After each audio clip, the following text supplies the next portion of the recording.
Primera carta a los tesalonicenses. Si Dios permite, hoy vamos a terminar nuestro estudio.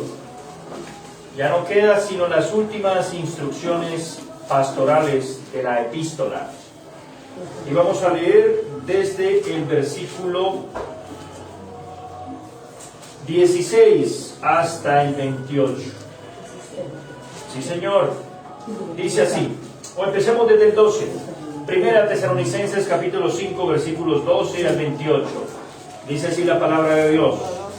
Os rogamos, hermanos, que reconozcáis a los que trabajan entre vosotros y os presiden en el Señor y os amonestan, y que los tengáis en mucha estima y amor por causa de su obra.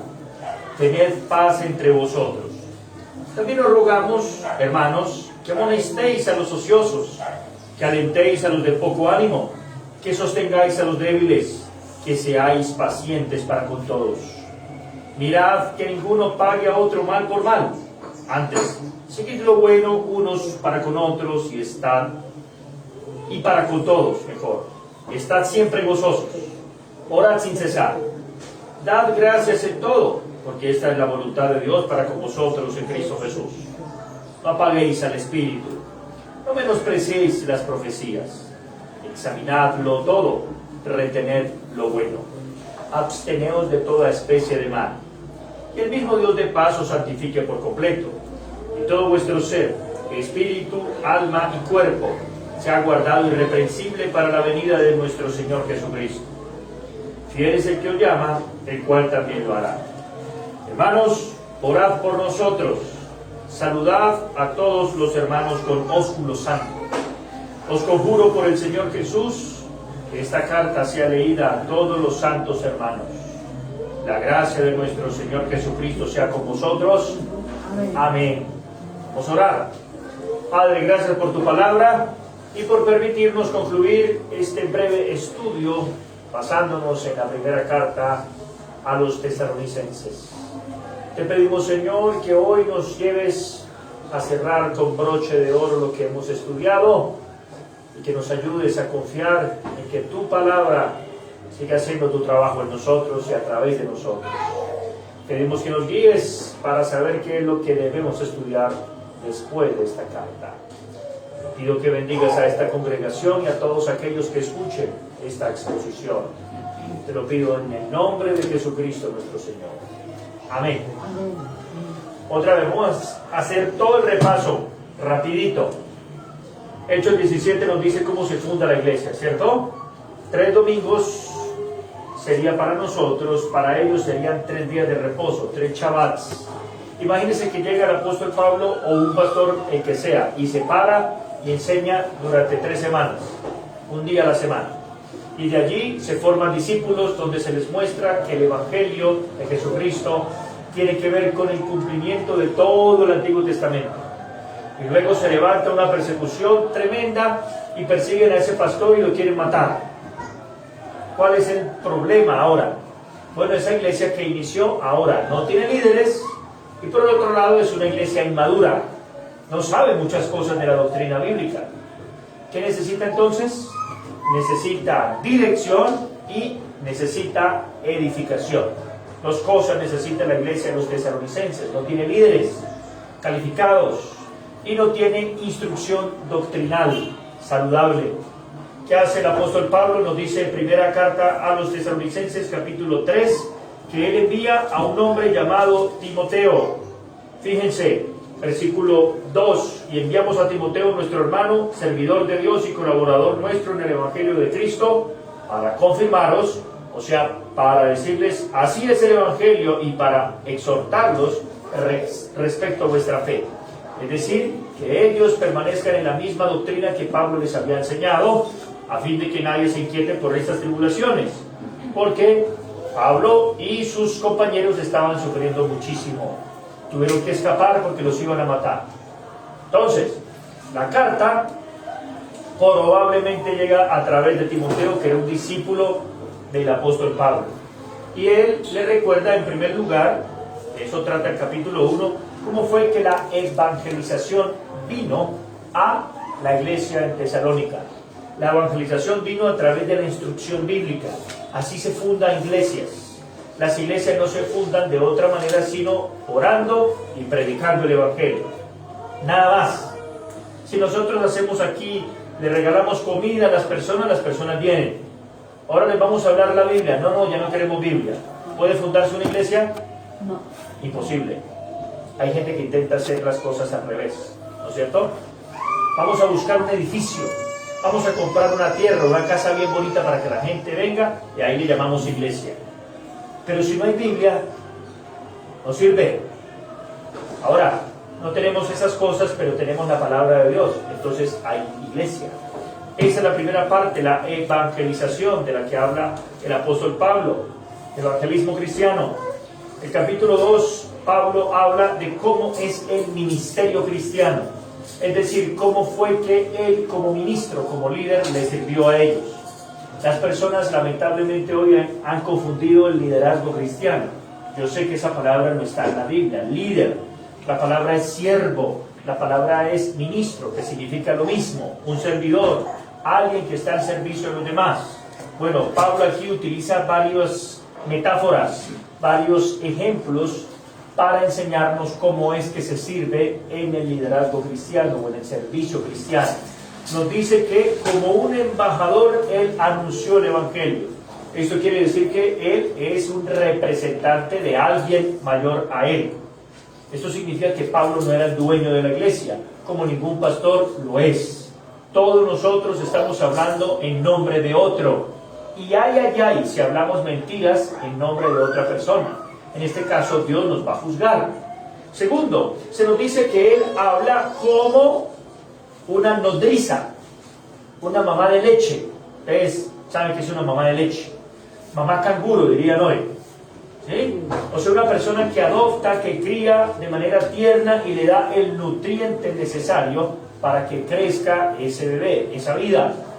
Entonces, en segundo lugar, lo que nosotros hacemos es nutrir a las personas con la palabra de Dios, otra vez. Pero en tercer lugar, la persona aquí se presenta como un padre, y el padre está, por lo menos en la época de la Biblia, para corregir, para poner reglas, para orientar, para inspirar, para modelar, para dirigir y enseñarles cómo es que ellos deben vivir la vida cristiana. Esos son los ministros de Dios. Pero en último lugar se nos muestra aquí que el apóstol aparece como alguien que está como una especie de esclavo de Jesucristo. En otras palabras, como un testigo, alguien que viene a confirmar cosas que ya se han dicho. Es más o menos lo que se hacía en un juzgado en la época. Sí, yo soy testigo que las cosas de las que estoy hablando son ciertas. Esas cuatro figuras se utilizan aquí en el capítulo 2. Ahora en el capítulo 3, Pablo habla de por qué no está con ellos. Y no está con ellos porque hay un conflicto. El capítulo 2, versículo 18 nos dice que él ha intentado ir muchas veces, pero hay obstáculos. ¿A quién le atribuye la oposición, los obstáculos para que él pueda llegar a la iglesia? ¿A quién? Al diablo. Dice, Satanás nos estorbó. Capítulo 3. ¿Por qué razón? Porque el diablo está procurando que ellos no crezcan en la fe, que ellos no perseveren en la vida cristiana. Lamentablemente en nuestra época se han cometido dos errores con respecto al diablo. Por un lado, el diablo es el culpable de todo, el espíritu del COVID, piensan algunos. Pero por el otro, el diablo no hace nada, el diablo no existe, el diablo no afecta la vida de los creyentes, no influye en la vida de la iglesia. Falso de toda falsedad. El diablo es real, nos dice Pablo, y nos dice la Biblia y la historia de la iglesia. Por ejemplo, Martín Lutero sabía que Satanás estaba obrando a través del error de Roma, como sigue haciéndolo hasta el día de hoy. Escuche esto, Satanás está feliz que las personas estén engañadas, que le estén alimentando el temor, que las personas vivan pensando en cualquier otra cosa menos en la vida eterna. Ese es el diablo. Ahora el capítulo 3 nos explica por qué Pablo está en ausencia. Y él les dice que está orando para que Dios los encamine, para que Dios los siga pastoreando a través de esta carta que les está enviando. Y ahora en el capítulo 4 y 5 les da instrucciones prácticas. ¿Qué necesita una iglesia? Recuerden, sin líderes, o sea, sin oficiales calificados, sin personas que los guíen en el Señor, y una iglesia sin doctrina. ¿Qué necesita? Capítulo 4, aprender, versículo 1, cómo agradar a Dios más y más. Y comienza con la vida privada. La vida privada aquí se refiere a la vida conyugal, la vida sexual. Nosotros tenemos que recordar que la santificación empieza ¿en dónde? En el cuerpo. En el cuerpo, pero más allá del cuerpo, ¿en dónde? En el corazón. Dios nos llama a ser santos en lo íntimo, en lo más profundo de nuestro ser. Pero luego, en segundo lugar, se les habla del trabajo, o sea, lo externo. Y hay una relación muy importante entre el trabajo corporal y la vida sexual. ¿Por qué razón? Normalmente donde hay más ociosidad, o sea, donde la gente menos trabaja, hay más inmoralidad sexual. ¿Han observado eso? Donde más las personas están desocupadas sin hacer cosas productivas, es donde más el diablo está trabajando. Como dicen por ahí, la mente desocupada es el taller del diablo. No es sorpresa, así era la gente de la cultura en Tesalónica. La gente vivía como en la costa, chévere, y mientras estaban ahí, estaban felices de la vida, ignorando su propia responsabilidad frente a su propia santificación y la santificación de otro. Eso se le manda a la iglesia, que cada uno esté ocupado en sus propios negocios para no estar estorbando la vida de los demás. Cuando una persona tiene demasiado tiempo disponible, ¿saben qué se la pasa?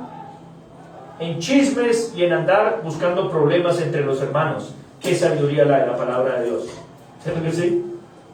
Así que si usted anda metido en chismes o lo meten en chismes, ya sabe que es una persona desocupada. Sí, porque así está. No tiene tiempo para eso. Uno no tiene tiempo para eso. ¿A qué horas? Vamos aquí que yo voy a encarar. ¿Voy a encarar qué? A mí no me interesa eso, no me metan en esos problemas, estoy muy ocupado. Y luego había otro inconveniente, y es que había pasado bastante tiempo y los cristianos que Pablo había dejado después de su partida ya no estaban con vida. Ellos estaban teniendo que enterrar a sus muertos. Escúcheme bien, los cristianos también se mueren. Y los cristianos se pueden morir de COVID, se pueden morir de lo que sea, porque los cristianos en este planeta también están bajo la maldición de la caída de Adán. Nos vamos a morir. Les tengo noticias, nos vamos a morir. ¿Qué vamos a hacer si sabemos que nos vamos a morir? Pablo nos dice en versículos 13 al 18 tres cosas. Número 1, no podemos ignorar la muerte. La muerte es una enseñanza que está en el Evangelio. Si una persona ha creído el Evangelio, insisto una vez más, solo para que le vaya bien, para tener paz emocional, para tener una especie, otra vez, de psicología, para controlar sus emociones, su ansiedad, su depresión, entonces el cristianismo no sirve, porque el cristianismo lo que hace es alterar nuestra ansiedad, recordándonos que vamos a morir y que todo en esta vida no es lo que debemos buscar, sino debemos buscar una vida más allá. Dios no nos va a contestar todas nuestras oraciones en este planeta. ¿Sabían eso?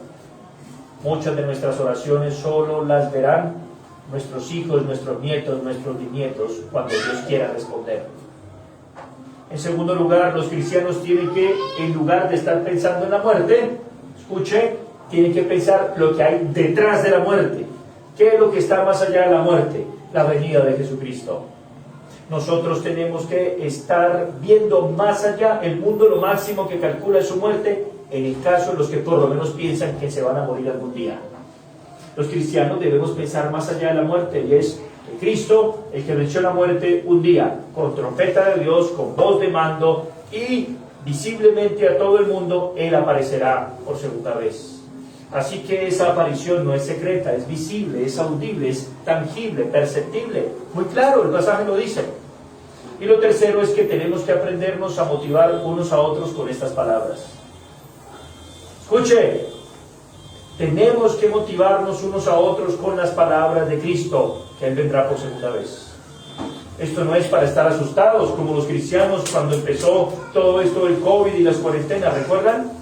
El apocalipsis, decía la gente. No, no es el apocalipsis, es el sistema de gobierno de Colombia, que se puso a encerrar a la gente sin saber lo que estaba pasando, y luego le dijo a los colombianos en China: vengan y pasan aquí su enfermedad. ¿Se acuerdan lo que hizo el presidente? No había COVID aquí y les dijo a los colombianos de China, vengan acá, este es su país, los amamos, los vamos a recibir. Esa es la historia verdadera, ¿oyó? Así que si usted escucha que el gobierno te ama y el gobierno te quiere saludable, no es toda la historia completa. Además, ya vieron los escándalos de compras de vacunas para los políticos, ¿sí se dio cuenta? Entonces, debemos recordar que necesitamos que el Señor Jesucristo venga para que establezca justicia sobre este mundo corrupto. Capítulo 5 y final, Él les dice, bueno, es cierto, hay que estar pendientes de la venida de Cristo, pero tengan cuidado. ¿Por qué? Porque así hay gente. El nuevo orden mundial, el 5G, la vacuna que les van a poner, el internet disponible para todos, nos van a espiar, nos están observando, no estamos solos. Ahora nos van a controlar a través de todas estas cosas. Son historias y fantasías animadas de ayer y hoy para adultos. Queridos hermanos, lamentablemente cientos y cientos y cientos de cristianos que conozco viven en eso. Ahora bien, pregúntese, ¿quién lo va a espiar a usted? Si me espían a mí, ¿qué van a encontrar? ¿Deudas? ¿Qué más van a encontrar? ¿Pecado? ¿Qué más van a encontrar? ¿Quién está hoy gastando pólvora y gallinazos buscándome a mí? ¿Quién me va a buscar? Ahora yo le pregunto, ¿usted se cree tan importante como para que lo espíen? No, que estén preocupados los que viven de noche, dice Pablo, los que están tratando de ocultar cosas. Nosotros como cristianos no ocultamos nada. Nuestra vida, ahí sí, verdaderamente es un libro abierto, porque vivimos como de día, ante la luz de Dios. Nosotros nos hemos arrepentido, nosotros hemos limpiado nuestras vidas delante de Dios. Por eso que nos investiguen, que nos busquen los reptilianos, que nos busquen los Illuminati, todos los que quieran. No hay ningún problema. Si nos dan la oportunidad, ¿qué vamos a escribir? Si nos espían en nuestro WhatsApp, arrepiéntanse, crean el Evangelio. Eso es. Y si alguno me está escuchando, en este momento, arrepiéntase y crea el Evangelio. Eso es, hermanos. No tenemos que vivir en temor. No. ¿Por qué? Me encanta este versículo. Versículo 9. No nos ha puesto Dios para ira. ¿Escuchó? Sino para alcanzar salvación por medio de nuestro Señor Jesucristo. Y así como oré ahora, quien murió por nosotros para que, ya sea que velemos o que durmamos, o sea, muramos o vivamos juntamente con Él. Hermanos, repito por tercera vez, no vivamos en temor. Esa no es la vida cristiana. El único temor que no debemos perder sino alimentar es el temor a Dios, el temor a pecar. Mientras tanto, enfrentemos nuestros temores con la palabra de Dios. Y por último, el pasaje que leí, versículos 12 al 28, son instrucciones pastorales, más prácticas y más específicas. Recuerden, esta iglesia no tenía líderes y esta iglesia no tenía doctrina. Una iglesia que no tiene líderes es una iglesia sin dirección. Una iglesia que no tiene doctrina es una iglesia sin madurez. Vamos a ver un repaso breve. Primero, se aconseja acerca de los líderes, los que dirigen, o sea, los que trabajan entre vosotros y los dirigen en el Señor. Observen, hay tres características aquí de los que sirven en la iglesia. Lo primero, son hermanos que trabajan. ¿Sí ven? Ustedes han visto los famosos apóstoles de hoy día. Ellos a la distancia hacen la llamada. ¿Qué pasó con las ofrendas que no han consignado? Necesitamos esto, y dan órdenes a la distancia. No trabajan, sino la gente trabaja para ellos. ¿Vio? Eso dice la Biblia. Segundo, presiden. La palabra es dirigen. Dirigen es a un futuro, según lo que ya estudiamos, hacia Cristo. Pero estos hombres que hacen los dirigen hacia ellos, quieren que dependan de ellos. Pero ¿cómo así que no me consultaron? Nosotros tenemos que solicitar un permiso para que nos dejen orar. Nosotros necesitamos un permiso para estudiar la Biblia. ¿Usted qué dice? ¿Necesitamos un permiso? ¿Será que usted, si es tan amable, me da la oportunidad de hacer un devocional? ¿Me deja compartir la palabra de Dios? ¿Usted cree que necesitamos eso? Por supuesto que no, pero los líderes falsos, como en el caso del Papa, no dejaba y todavía no deja que la gente estudie la Biblia por su propia cuenta. Y los falsos profetas tampoco lo permiten. Y tercero, los amonestan. La palabra amonestar uno a veces piensa que es regañar, pero no, amonestar es animar. Hay gente que uno habla con ellos y lo que hacen es desanimarlo. Nunca olvidaré cuando estaba más joven y empecé a estudiar teología, tenía 17 años, hace algunos añitos atrás. Entonces le dije, mire líder, empecé a estudiar teología, y me dijo, bueno, yo no sé, no le digo ni sí ni no, lo único es que todas las personas que yo conozco que han estudiado teología han terminado locos o han terminado fuera de la bendición. Y le dije, ¿cómo es eso de la bendición? Bueno, yo no le estoy deseando nada malo, pero escuche, el último que entró a estudiar teología iba en un carro, se despidió de toda su familia y luego no apareció, tuvo un accidente terrible, pero yo no sé qué va a pasar con su vida. Imagínense, ¿me estaba motivando? Me estaba desanimando. Ese es un falso líder, un obrero fraudulento. ¿Por qué? Porque no trabaja, porque no dirige a la gente en el Señor y porque no nos anima en el Señor. Es a estas personas que dice Pablo, ¿qué deben hacer? Versículo 13, ámenlos, ténganlos en mucha estima y amor. ¿Por qué causa? Por su obra. Normalmente lo que uno encuentra es que en las iglesias la persona que menos aman, que más critican y que más desprecian, ¿quién es? El que más trabaja, el que los dirige y el que más los motiva. ¿No han notado eso? Pero luego, cuando mueren, ¡ay, tan buen pastor que era! Tan lindo que era ese hermanito, ¿cierto? La verdad, como decían los fariseos, los cristianos, más bien los fariseos en la época de Jesús, iban y lloraban frente a las tumbas de los profetas, ¿se acuerdan? Sí. Ay, si nosotros hubiésemos vivido en esa época, hubiésemos sido tus discípulos. ¿Y qué dice Jesús? ¿Cómo se le llama eso? ¡Hipócritas! Porque tienen al Hijo de Dios enfrente y no quieren creer en Él, no lo quieren seguir. ¿Se fijan? No. Hoy la hipocresía funciona diferente. Redes sociales. Uy, qué tremendo predicador. Ay, si yo me pudiera congregar en la iglesia del hermano tal. Nunca olvidaré una iglesia a la que fui a visitar en algún lugar del universo. Hermano, ustedes nos... Claro que sí, les podemos enseñar la Biblia. Y entonces, por alguna razón, yo no me parecía el predicador favorito de ellos por redes sociales. Y entonces me dijeron, chao, no vuelva. ¿Por qué? Preferimos escuchar a nuestro gran pastor y predicador ahí en la pantalla del televisor o del computador. ¿Por qué? Porque a nosotros nos cuesta realmente valorar a las personas que trabajan, que nos dirigen y que nos amonestan en el Señor. Tengamos paz entre nosotros. ¿Cómo se tiene paz entre nosotros? Amando y valorando a las personas que Dios nos ha provisto para ese fin. Esa es la primera lección pastoral práctica. Segundo, también le rogamos, observe, hermanos, y aquí habla de una lista de grupos de personas en la iglesia. Empieza con los ociosos. ¿Quiénes son los ociosos? Los que están en la iglesia sin oficio. ¿Qué debemos hacer con los ociosos? Amonestarlos. Amonestarlos es, oye hermano, busque trabajo. Usted que se ya en la fila cobrando allá Familias en Acción.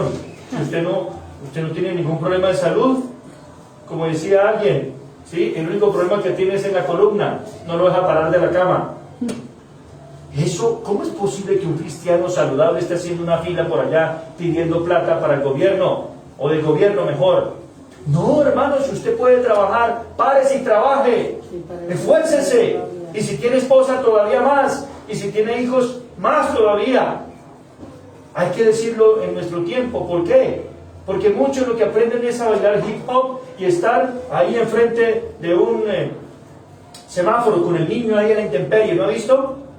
Vamos, le doy un trabajo. No, usted lo que me quiere es humillar. No, todos nos tenemos que humillar, como el Hijo de Dios que se humilló y trabajó y no andaba quitándole la comida a nadie.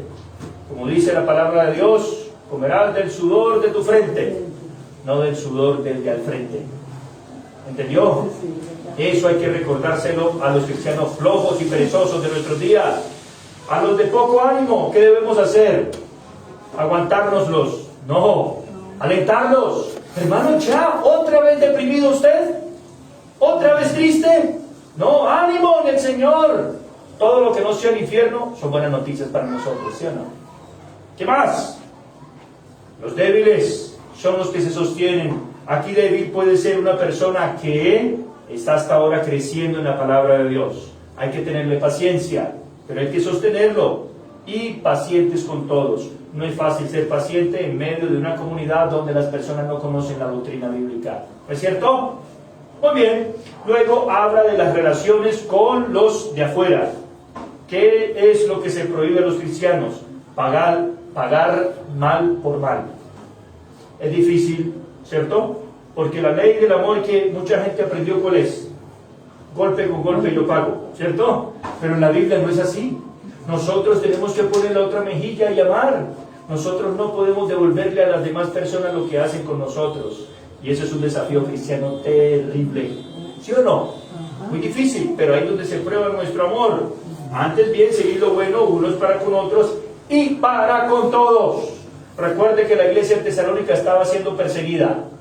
Los estaban matando. Y Pablo no les dice, organícense como una guerrilla bíblica y defienda a su familia y disparen. 1, 2 y 3. No. Tienen que amar, porque así, con el poder del amor, es que ustedes van a vencer la oposición. Por último, se le enseña cómo es que la iglesia debe vivir en medio de las actividades. Lo primero, estén siempre gozosos. ¿Por qué Dios nos dice estén siempre felices? Es una orden. Porque cuando examinamos nuestro corazón y nosotros perdemos el gozo, siempre es por el pecado. Escuche esto. Cuando usted pierde el gozo es porque hay pecado en su vida. Me explico. No quiere decir que si usted por alguna cosa está triste, entonces usted es un miserable pecador. No estoy diciendo eso. Lo que estoy diciendo es lo siguiente. Es que el gozo es el mandamiento que es como resultado confiar en Dios. Si usted confía en Dios, si usted sabe que Dios tiene la última palabra y todo lo que Él ha prometido para nosotros es bueno, agradable y perfecto, pues ¿qué nos queda? Gozarnos, ¿cierto? Pero el problema es que nosotros nos angustiamos, nos afanamos, nos llenamos de temor. En ese sentido es que es pecado porque hemos dejado de confiar en Él. Confiemos en el Señor. ¿Cómo lo hacemos? Versículo 18, dando gracias en todo. Todo, por lo bueno, pero también lo que no nos parece bueno. ¿Se acuerdan de José?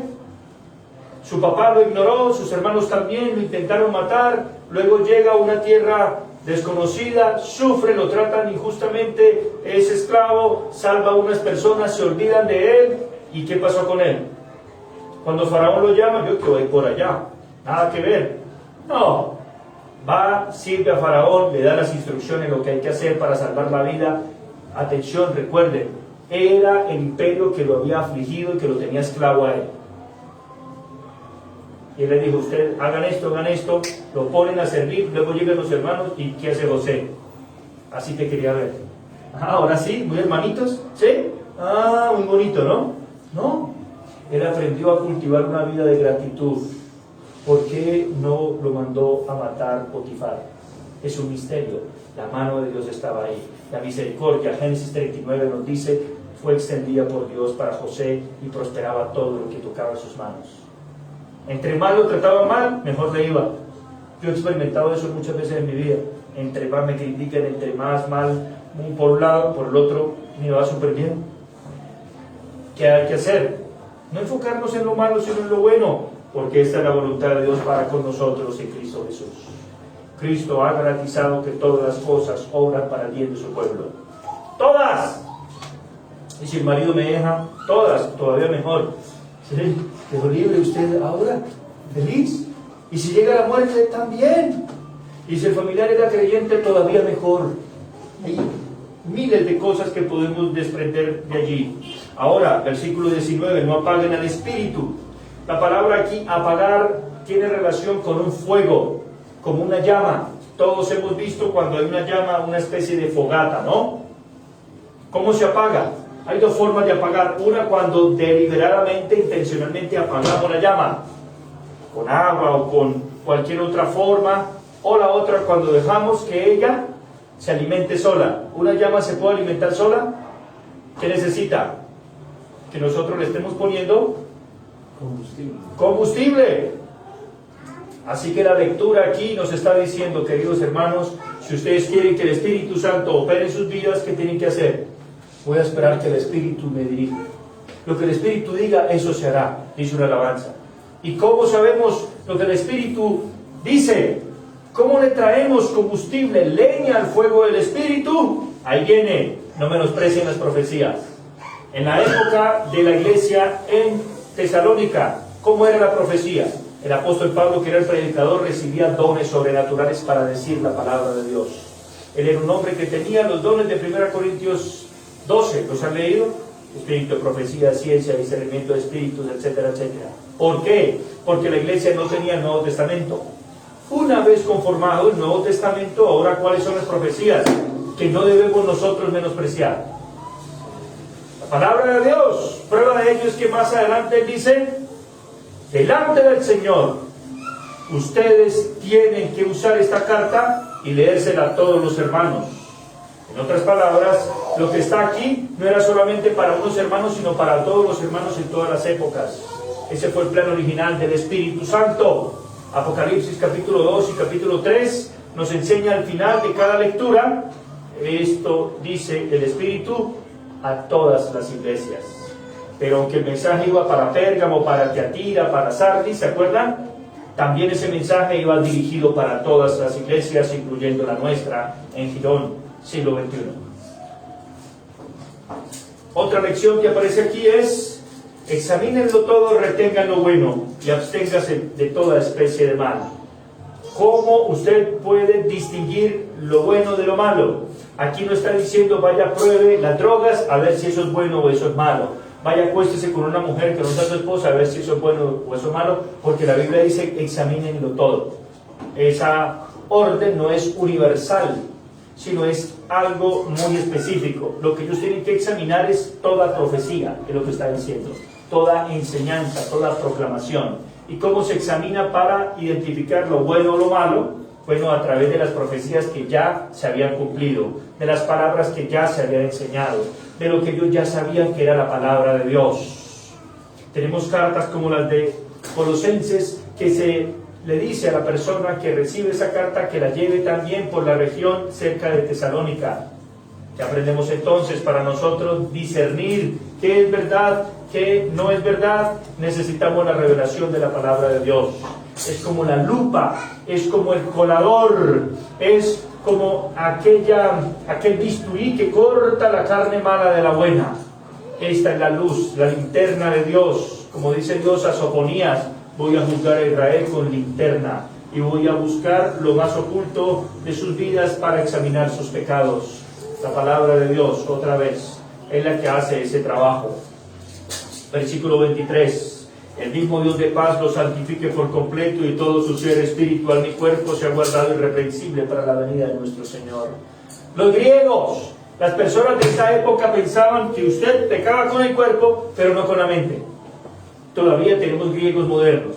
¿Usted por qué le fue infiel a su esposa? La verdad, yo no quería estar con ella. Ella me obligó. Y todavía hay mujeres en esta época que creen esas historias, ¿no? No, él no quería, realmente él me ama. Lo que pasa es que él está con la otra es por los niños. ¿Ah? No, esa filosofía pagana falsa era la de los griegos. No. La Biblia dice que así como Dios nos hizo espíritu, alma, cuerpo, así el pecado afectó todas las áreas de nuestra vida. Todo está corrompido, pero también Jesucristo ha redimido y ha reclamado todas las áreas de nuestra vida: espíritu, alma y cuerpo. Por lo tanto, nosotros tenemos que consagrarnos no solo en nuestros pensamientos, sino también en nuestros sentimientos y nuestro cuerpo, nuestras acciones. Todo para el Señor, ni una pezuña para el diablo. Nada, dijo Moisés, ¿se acuerdan? Nada, cuando Faraón empezó el jueguito. Bueno, está bien, váyanse los adultos. No, Dios dijo todo. Bueno, está bien, váyanse, pero me dejan los niños. No, bueno, se van, pero me dejan el ganado. Ni una pezuña quedará aquí, ni una pezuña para el diablo. Interesante, ¿no? Nada debemos dejarle en nuestra vida para el Señor, porque Él no nos lo dio, nos lo entregó. Si era importante una pezuña, imagínese algo de nuestra vida cristiana consagrada al Señor. Es mucho más importante, ¿no es cierto? La promesa, ¿cuál es? Que ¿quién lo va a hacer? Versículo 24, Dios. Aquel que nos llamó, dice Filipenses 1:6, aquel que empezó en vosotros la buena obra, ¿qué va a pasar? Él mismo la perfeccionará. ¿Hasta cuándo? Hasta el día de Jesucristo. Así que todavía no había terminado el proceso de santificación y transformación de esta iglesia de Tesalónica. Versículo 25, hermanos, oren por nosotros. ¿Ustedes oran por su pastor? Espero que lo hagan, que oren por los pastores. Mucha gente solamente hace demandas a los pastores, recordando que ellos están para el servicio. Pues para eso le pagamos, para eso le damos un sueldo. Y mire, a ver, ¿qué tal? Le pagamos y no me atiende 24/7. Es el servidor espiritual. Así como tengo un médico, cuando tengo urgencias, también tengo que tener un pastor. Y rápido, a este ritmo. Si no, es un mal pastor. Se olvidan que los pastores también necesitan de Dios y también necesitan ser pastoreados. Por eso Pablo está diciendo, oren por nosotros. Y él lo dice muchas veces en Efesios, en Colosenses, en muchas cartas. Él dice, oren, oren, oren por nosotros. Necesitamos oración. Nadie me hace un mejor favor a mí que cuando ora por mí, dijo Spurgeon. Así que necesitamos eso también. Versículo 26, saluden a los hermanos unos a otros con ósculo santo. Es un beso de amor que identificaba a los cristianos en la época. Tenemos muchos registros históricos que los cristianos se trataban con mucho respeto, pero también con mucho afecto entre ellos. Ahora, en nuestra época depende. No siempre es bien visto en algunas culturas besarse uno y otro. Por ejemplo, un misionero que fue a Turquía y observó que unos hermanos de la iglesia que son muy amigos, adultos, iban de la mano por la calle. ¿Qué pensarían si usted y aquí el hermano diácono con el hermano Noel, ahí por todo el parque de la nieve de la mano, atravesando el parque? ¿Qué asociarían aquí en Girón? No asociarían que tienen una muy buena relación en el Señor, ¿no? Piensan en otra cosa. ¿Por qué? Porque cada cultura tiene su propia asociación de afecto. ¿No es así? Bueno, del mismo modo, ellos restringían los besos santos para determinadas relaciones. Por ejemplo, sabemos que la gente en Oriente, por allá, los hombres se besan en la boca. ¿Ya? Así como cuando vino Vicente Fernández y este es mi hijo y le dio un beso ahí en la boca en frente de todo el mundo. Porque nosotros no estamos acostumbrados a eso. Bueno, una vez tuve que predicar en Rosario, Argentina, y a mí por alguna razón se me había olvidado, y entonces me dan el micrófono y buenas noches hermanos y tal, y mientras tenía la Biblia en una mano y el micrófono en la otra, el pastor con barba, bigote y todo, me pega un pico acá así, de esos bien mojados, y yo quedé frío y rojo, y no solamente eso, me pega ahora el otro, y luego me agarra la cara así, gracias pastor por venir a visitarnos, qué bendición, y me hablaba aquí así, y todo el mundo, yo quedé frío. Esa es la muestra de amor de ellos. Así que ya sabes, cuando vaya a Argentina, los hombres se tratan así, en Argentina. ¿Entendido? Por favor. Y como les dije, versículo 27, esta carta se debe repartir a todos los demás. Hay aquí una sentencia de muerte. Les conjuro en el nombre del Señor. O sea, delante de Dios, ustedes no pueden ocultarle la doctrina a las personas, porque se está metiendo con Dios. Y lo dice Pablo, quien en un momento se opuso a la sana doctrina. Y él sabía lo que es oponerse a la sana doctrina. Si un líder, un predicador o un hermano de la iglesia se opone a que otros reciban la sana doctrina, ¿contra quién está luchando? Contra el dador de la sana doctrina. ¿Quién es? Jesús. ¿Podemos nosotros luchar contra Jesús? Podemos intentarlo, pero nunca tendremos victoria, porque cielo y tierra pasarán, pero la palabra de Él siempre permanecerá. Conclusión: la gracia del Señor Jesucristo sea con todos ustedes, hermanos. ¿Cómo empieza la carta? Con gracia. Por gracia sois salvos por medio de la fe. ¿Cómo concluye la carta? La gracia es la que los va a sostener a ustedes. Hermanos, hemos llegado al final de la carta. Y seguimos con la necesidad de buenos líderes que nos dirijan, pero también con la necesidad de buena doctrina que nos nutra y que nos edifique. ¿Creo que sí? ¿Qué necesitamos para estas dos cosas? En el caso de los líderes necesitamos, si no hay, pedir. rogar al Señor de la mies que envíe obreros a su mies. Que no envíe falsos apóstoles, falsos maestros ni falsos profetas. Obreros, gente que venga a trabajar, que nos venga a colaborar, que ayude. El Señor les ha contestado, aquí está el hermano, allá está el hermano preparándose. Pero no solamente debemos pedir que Dios nos los dé, sino también que Dios los sostenga. Hay que seguir orando por eso. Y en el caso de la doctrina, ¿qué necesitamos? Seguir creciendo en el estudio doctrinal.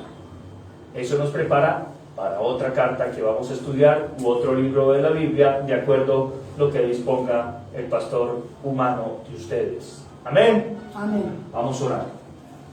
Padre, te damos gracias en este día juntos por tu santísima palabra. Gracias porque esta carta ahora podemos decir que la estudiamos completa. Por supuesto, hay muchas cosas que podemos profundizar más y más, y todavía no hemos podido profundizar en ellas, Señor. Un día nos darás una segunda oportunidad de volverla a leer y ver más cosas. Por ahora sabemos de qué trata la carta a los tesalonicenses y a qué clase de iglesia es útil. Una iglesia que está empezando, una iglesia que no tiene liderazgo y una iglesia que no tiene doctrina. Señor, gracias porque has venido supliendo esta necesidad a través de este corto estudio. Y te pedimos, Señor, que sostengas a los líderes que ya has provisto, pero te pedimos también que traigas más hombres a esta iglesia, Señor. Más hombres que lideren, más hombres que dirijan, más hombres que amonesten a los hermanos miembros de esta iglesia. Sostén, Señor, a tu pueblo. Y también te pedimos que nos ayudes a circular esta doctrina que ya hemos aprendido a otros hermanos, y que otros hermanos también nos bendigan con más doctrina, como nosotros de manera gozosa y desinteresada venimos a hacer desde la Iglesia Cristiana Reformada de Bucaramanga. Gracias por el privilegio de apoyarnos unos y otros, porque así la Iglesia sigue avanzando y tu palabra, Señor, corre y es glorificada y no es detenida absolutamente por nadie. Bendito sea tu nombre, alabado sea, Señor. Gracias por enseñarnos a no menospreciar las profecías, es decir, la palabra tuya que ya está en la Biblia, y por medio de ella examinar lo bueno y lo malo. Y esta leña, este combustible de tu palabra, la usa el Espíritu Santo para encender el fuego de pasión en nosotros por ti. Avívanos, Señor, como tú le dijiste a Timoteo, aviva el fuego del don de Dios que te fue dado a través de la imposición de las manos. Señor, te pido en esta hora que nos des el deseo de estudiar más tu palabra, memorizar, meditar, dedicarnos de lleno a esta causa, que es la única causa que permanecerá por los siglos de los siglos. Amén.